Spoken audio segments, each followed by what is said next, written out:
Unwrapping Mr. Roth, Hearth Motel. Written by Holley Trent. Narrated by Pyper Down. Chapter 1. The longer Gillian Wright sat in the uncomfortable aluminum folding chair, the less confident she felt about the legitimacy of the part-time job she was applying for.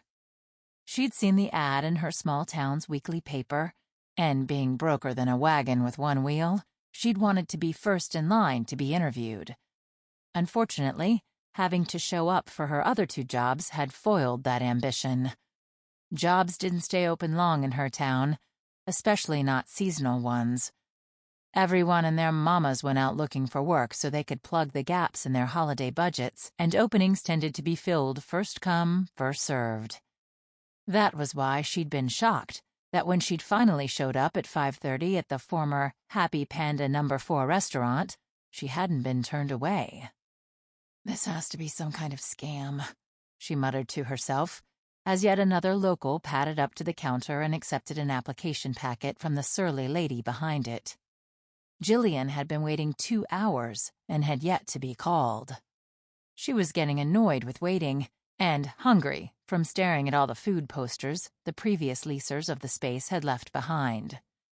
The hiring company, referenced only by the initials SI in the ad, had temporarily leased the old Happy Panda space in North Main Street's strip mall. The restaurant had gone out of business 5 years ago.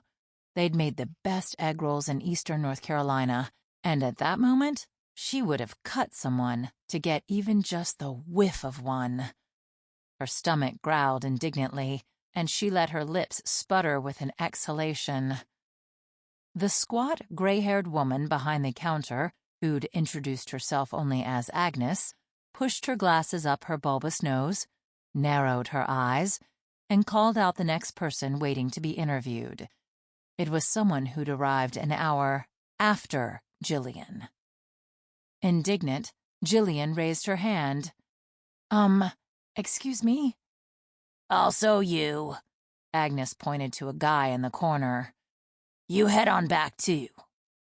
Gillian waved her arm wildly. "I know for sure they got here after me." Agnes walked away without responding. Gillian scoffed and dug into her purse in search of a roll of mints or stick of gum, anything to push back the gnawing hunger for a while longer. She'd give them 15 more minutes, and that was it. She might have been broke, but she Sample complete. Ready to continue?